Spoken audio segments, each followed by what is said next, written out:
Acabou de sair, né, uma matéria que o presidente teria, né, pedido andamento aí a regulação das plataformas. Vou deixar você... Justamente. Então, aí, se realmente surgir uma nova lei, que seja a Lei Felca, sim, porque não? Muitos já falarão sobre isso, mas não com tanta, com tanta dimensão que tomou uma postagem de mais de 70, hoje, mais de 70 milhões de visualizações, que inclusive ele fez questão de não monetizar. Então, mais uma vez, parabéns pro Felca, merece todas as honras. E eu espero, né, e agora juridicamente falando, que as pessoas que estão o atacando respondam pelo crime de ameaça, respondam pelo crime de perseguição, porque hoje nós temos alteração na nossa legislação stalkear é crime. Exatamente. E, doutora Cris, quando a gente olha, né, o que está acontecendo nesse caso, né, e toda essa inversão de valores, porque deveríamos estar preocupados com as nossas crianças, exatamente como o Felca fez. É lógico, gente, para que a gente também seja honesto com outras pessoas, muitas, né, outras pessoas já haviam denunciado o que estava acontecendo naquele perfil do Ítalo. Temos aí a Luciana Temer, a Sheili, eu mesma, mas quando o Felca conseguiu furar essa bolha de uma forma, né, que ele, na verdade, não furou, ele explodiu. Principalmente porque ele, inclusive, trouxe, ontem eu falei bastante sobre isso, o adolescente para o centro da conversa, explicando, olha, isso não é legal, você está sendo manipulado, utilizado, adultizado, né? Como a gente vai inventar aí, talvez, palavras. Mas olha o que estão fazendo com ele. E alguns meses atrás, né, algum tempo atrás, o Felca já tinha, inclusive vindo a público, explicando, inclusive, as suas próprias fragilidades. Ele é um rapaz muito corajoso. Primeiro, ele faz graça dele mesmo, ele não tem medo de expor as suas fraquezas, né? Ele vem e conta, ele está se expondo, ele deixou muito claro que ele não quer ligação com político algum, nem de direita, nem de esquerda, porque agora começa, né, a polarização, né, da ideologia, se ele é de A, se ele é de B. Ele não é de nada, ele está focado e preocupado com as crianças. O que tudo isso, né, para esse moço que é tão jovem, pode se transformar, né? Porque, ao mesmo tempo, você veja uma pessoa que está com medo de sair de casa. É um papel muito difícil, né? Que ele está enfrentando. Primeiro, eu acho que ele deu um tapa na cara da sociedade. Acordem. Porque é perigoso a plataforma, eles entram em sites infantis para poder, de alguma maneira, fazer contato com essas crianças. E ali era além disso, porque já era uma coisa meio explícita lá no site do Ítalo. As crianças, as meninas realmente estavam mais adultizadas. Eu acho que estimulando uma coisa que não pertence a essa fase, né? Isso vai trazer disfunção. E aí o Felca, com toda a coragem dele, traz essa questão, traz à luz da sociedade, põe todo mundo a pensar, colocando ele próprio em risco. Então, a gente percebe que tem um interesse genuíno de trabalhar essa questão. O fato de não ter monetizado e tudo mais é um interesse genuíno de que a sociedade pare para prestar atenção nessas questões que estão acontecendo. E, para isso, ele acabou se colocando nessa situação. Eu espero que ele não desanime. Eu espero que ele não desencoraje. Eu espero que ele tenha toda a proteção que é necessário e que talvez a sociedade ponha a mão na consciência. Porque é um absurdo ainda se voltar contra ele, né? Ele trouxe uma coisa que depois, com o começo das investigações, viram o tamanho da rede, da facilidade. O reality que ele criou, colocando adolescentes numa casa. Adolescentes estão com os hormônios à flor da pele. Não, exatamente. E mais do que isso, né?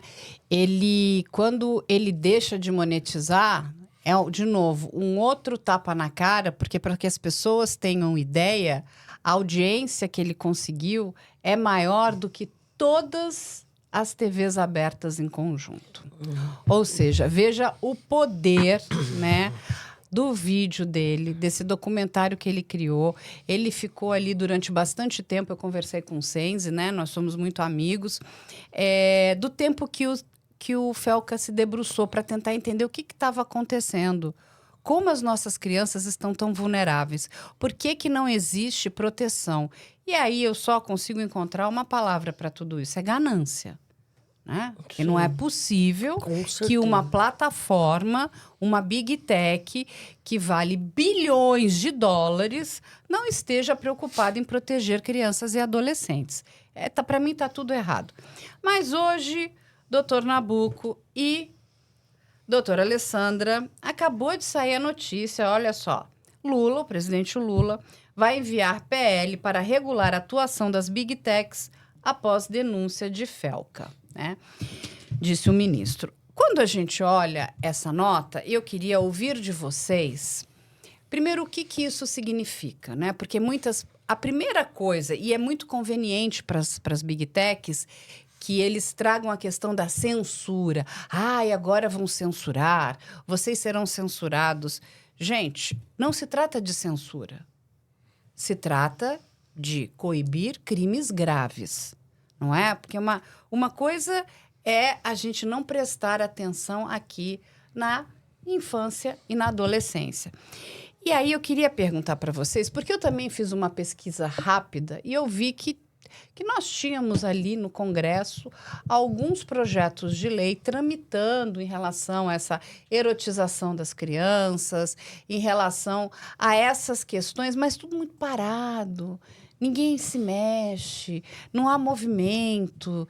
E aí eu queria entender o seguinte: se no mundo real, se eu for a um parque de diversão, os brinquedos do parque de diversão, eles precisam ser fiscalizados, terem a manutenção em dia. Não existe a possibilidade de falar, não, o brinquedo não tem a manutenção em dia. Imagina, eu não posso colocar crianças em risco. Por que é que, no mundo digital, as coisas andam ao Deus dará? Cada um faz o que quer, do jeito que bem entende. E tem uma outra questão que eu acho interessante trazer na mesa. Temos aqui duas potências do universo jurídico, que é o seguinte: hoje, para uma criança poder trabalhar, digamos que ela vai trabalhar num comercial, num filme, numa novela, numa série, a família pode autorizar, mas isso não é suficiente. A autorização vem da justiça. Ou seja, o juiz precisa conceder um alvará permitindo que aquela criança participe daquela série, daquela novela. E, para tanto, eu não posso colocar a criança em perigo, tem um número determinado de horas, ela não pode faltar à escola, ela não pode ter o rendimento escolar dela prejudicado, não pode ter contato com bebidas, ou seja, tem um limite de horas para... É todo regrado. E está tudo certo. Por que é que nesse ambiente, que é completamente, vamos dizer, livre, você tem crianças super expostas, sem parar, e o pior, sem nenhum mecanismo de proteção? Porque no momento que você coloca isso lá, as pessoas podem editar, as pessoas podem manipular essas imagens. O que acontece com essas crianças? Porque, de novo, a gente até escutou de alguns pais, não, mas eu autorizei. Mas espera um pouquinho. A criança está protegida pelo Estatuto da Criança e do Adolescente, correto, professor? Correto. Eu acho que aqui me parece que nós temos um dos temas em que fica muito evidente um grande problema que a gente vive atualmente, que é a falta de limite do que é verdade e do que é falso, né? Tudo virou opinião. É óbvio que o que é subjetivo, eu tenho opinião a respeito disso. Se eu acho uma obra de arte bonita ou feia, isso é puramente subjetivo. Mas nós temos que lidar com fatos. Há fatos que são objetivos e que não se trata de uma questão de opinião. Dentro dessa questão, você pega um tema como esse e as pessoas tentam transformar essa questão da regulação das mídias e tal, como se fosse uma tentativa de censura. como se a regulação fosse por ideologia política. Né? Então, tentam colocar isso no governo como se fosse, ele está querendo controlar para violar a liberdade de expressão. A censura, a rigor, na definição do dicionário de política do Norberto Bobbio, é aquilo que é feito objetivando o obscurantismo político. Uhum. Então, eu vou censurar uma pessoa que me critica. Mas isso não significa que ao contrário, né, a contrário senso, muita gente diz, não pode haver censura. Então, a liberdade de expressão é um direito absoluto. Isso não existe em nenhum lugar do mundo. Mesmo nos Estados Unidos, talvez onde seja mais... eles deem mais ênfase à liberdade de expressão. Ora, se alguém vai lá e critica o Trump, teve esse senador que saiu algemado. Exatamente. Então é engraçado que essas pessoas ficam defendendo a liberdade de expressão como se ela fosse algo absoluto, né? E nunca foi. A verdade é que nunca foi um direito absoluto, porque ela está previsto como direito fundamental no artigo 5º da Constituição, ao lado de outros direitos fundamentais que vão ser harmonizados. Isso não é fácil, é um tema que no direito é muito complexo, mas o fato de ser difícil não legitima as pessoas a dizerem que qualquer tipo de restrição às informações, às falas, às manifestações, violaria a liberdade de expressão. Nós temos perfis que fazem apologia do nazismo na internet. Sim. Isso não pode. Isso não é possível, é inaceitável, isso configura crime. Eu também não posso ter uma manifestação racista, não posso ter uma manifestação que configure homofobia. Isso é do direito, não tem por que estranhar isso. Então é necessário que haja uma regulamentação. As próprias redes sociais, quando tem um problema, isso no Supremo foi discutido e foi falado. Quando tem uma violação a direito autoral, eles cortam imediatamente o vídeo.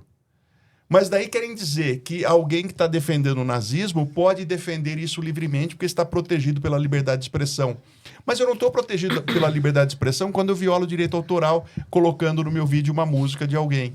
Quer dizer, então há, na verdade, um interesse econômico dessas empresas em deixar livremente, porque com isso eles vão ganhar mais dinheiro. É simples. A equação me parece simples, é essa.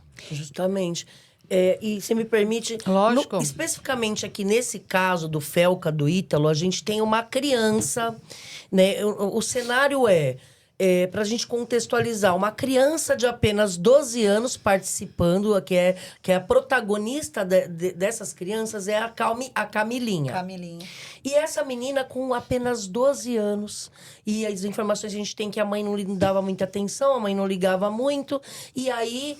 Me parece, aí há testemunhos, isso ainda vai ser apurado, evidentemente, que ele deu uma certa quantia para a mãe dessa criança e ela passou a guarda para ele. Então, a gente vê aqui, no caso, esse indivíduo, se de fato isso aconteceu, ele buscou dar legitimidade para poder explorar essa menina. Inclusive, com 15 anos de idade, ela coloca silicone. Com apenas 15 anos de idade.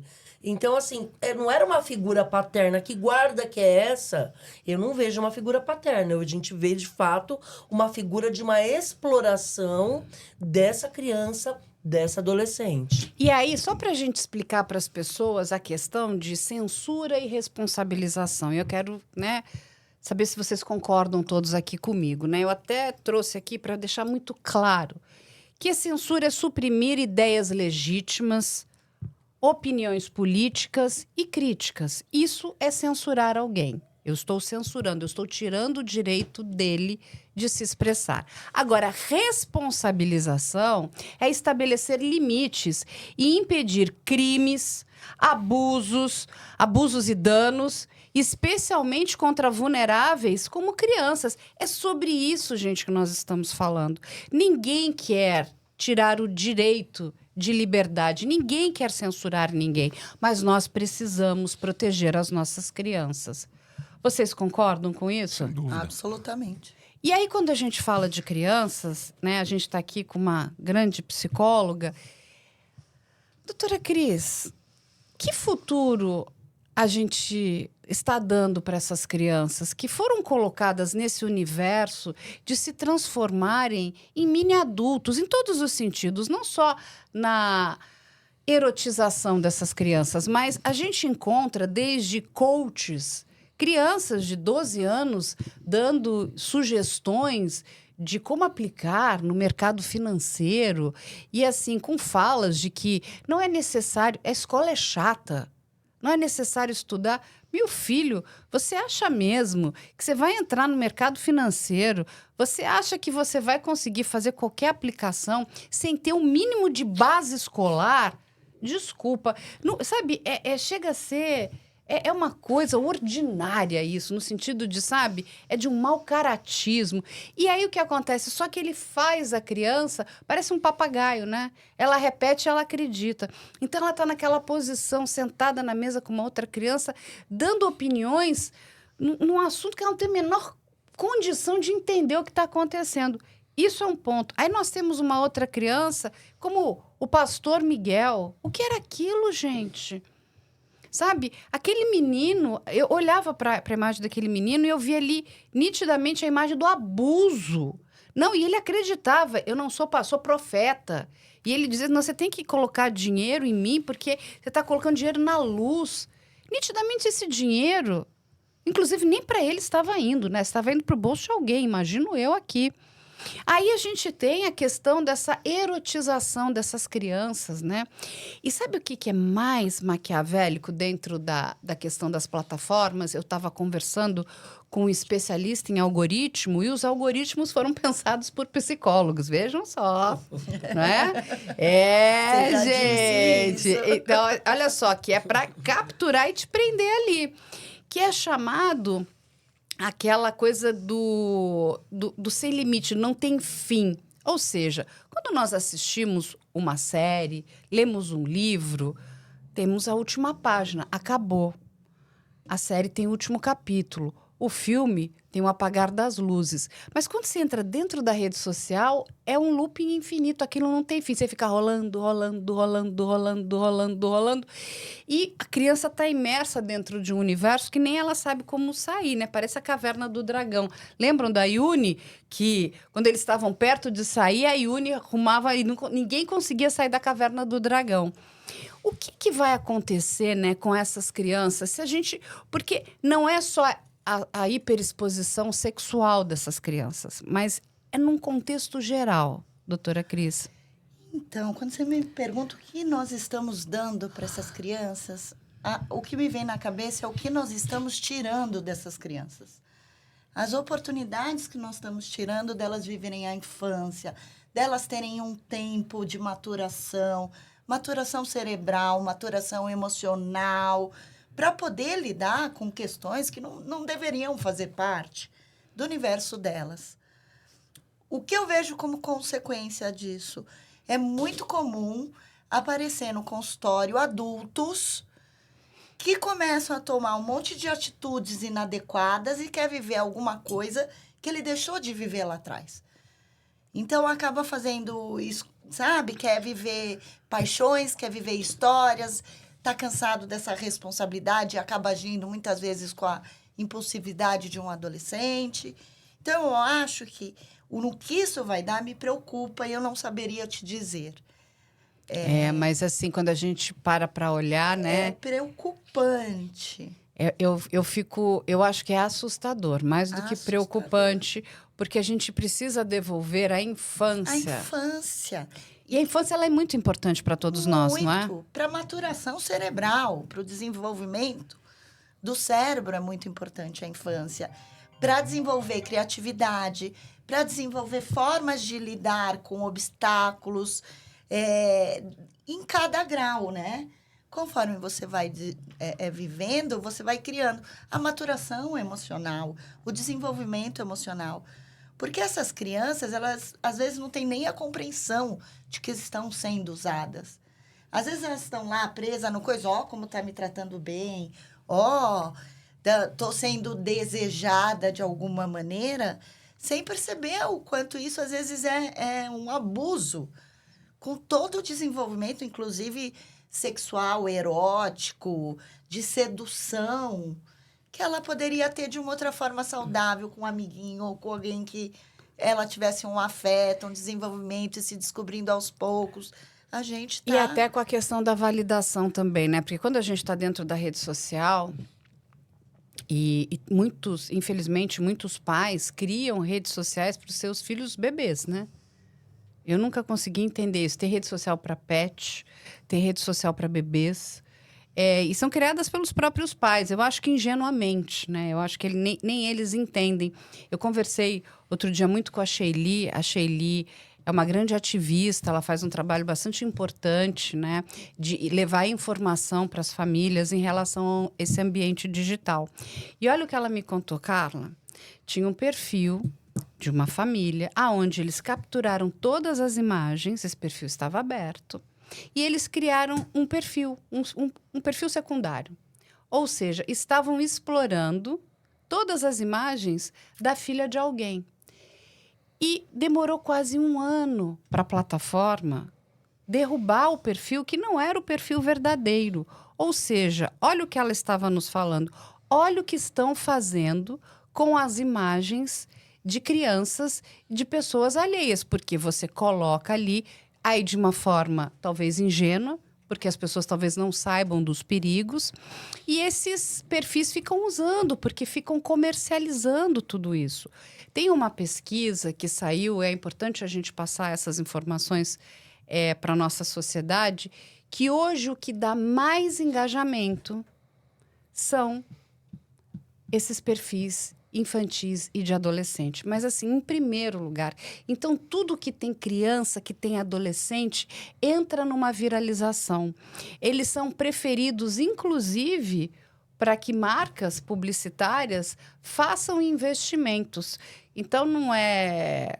Vocês já devem ter se deparado com isso, de olhar meninas muito jovens, né?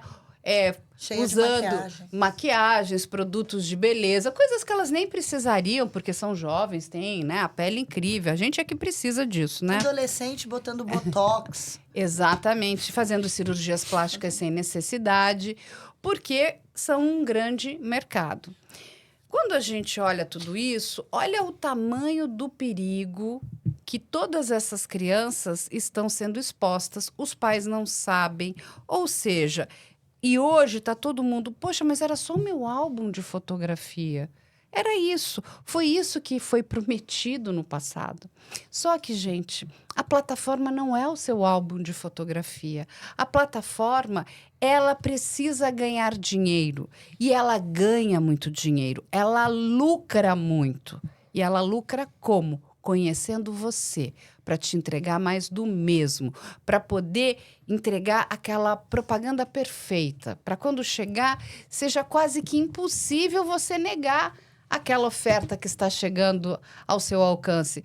Por quê? Porque eles vivem desses cliques, do quanto que deu clique, com quanto que gerou de retorno para as determinadas marcas.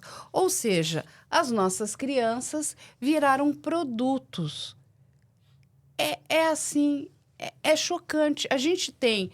Quando a gente para pensar, né, na tela grande aqui, na televisão, nós já temos, né, meus queridos amigos do direito, leis que não permitem que publicidade cheguem para crianças. Agora, crianças se tornaram materiais publicitários.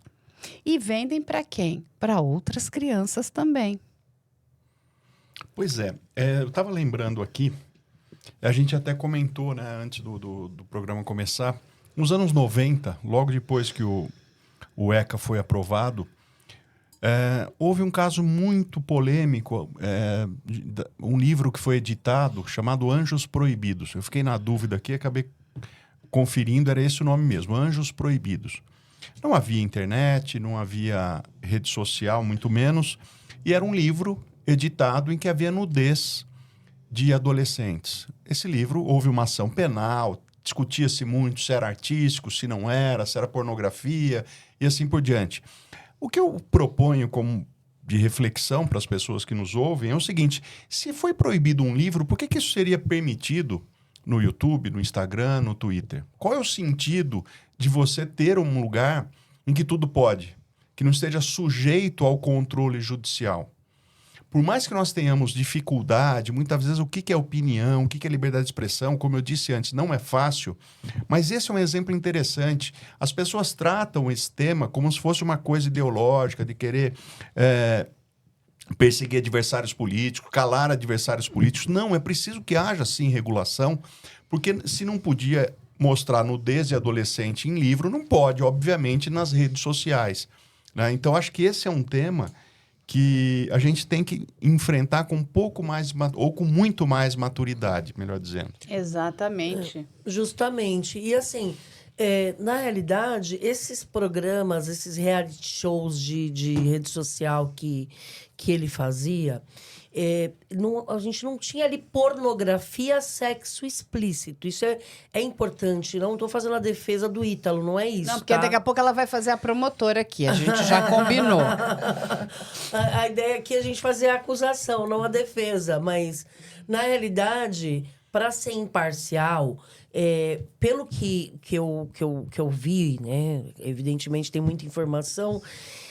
Esses reality shows que ele fazia nas redes sociais, ele não explorava com pornografia esses adolescentes. Ele fazia uma coisa ali lúdica, e aí tinha muita filmagem em piscina, e essas crianças, que para mim são crianças, 12 anos, né? Ou até mais novas. Mas tinham crianças se beijando, adolescentes. Exatamente, com 12 anos. Em situações sugestivas. De biquíni. Sim. Então, assim, biquíni muito pequeno. E aí você vê que nessa Camilinha, ela coloca silicone com 15 anos. E aí tá lá, gravando com o peitão, sensualizando. É uma menor de idade. Então, e isso tá sendo monetizado. Então, o que caracteriza materialmente uma exploração? Então, a exploração, quando a gente fala de exploração sexual de menores, Carla, não é só o coito, não tem necessariamente que ter uma relação sexual ali. A exploração pode ser sexual sem ter o contato físico diretamente. É exemplo do que acontece com o estupro de vulnerável. Então, independente da criança querer ou não, independente de consentimento, então, a criança, até porque ela está em fase de desenvolvimento, a nossa psicóloga, a doutora Cris, que pode falar muito bem sobre isso, a criança não depende de consentimento. A partir do momento que ela está em fase de desenvolvimento, formando seu caráter, formando sua opinião, ela é educada para aquilo. Então, a Camilinha dá entrevistas, tem várias entrevistas dela na rede social, que ela fala assim, ele não me obrigou, eu coloquei porque eu que pedi, eu que quis fazer isso, eu que quis rebolar até o chão. Eu queria fazer isso, ele filmava. Ou seja, ela dá entrevistas defendendo e demonstrando que, na verdade... Só que esse querer dela foi moldado. É uma criança que, com 12 anos, ele acolhe, ele adota, ele tem a guarda e ele molda essa menina da forma que ele pretende. Então, há, de fato, ali, eu entendo, materialmente falando, exploração sexual de menor.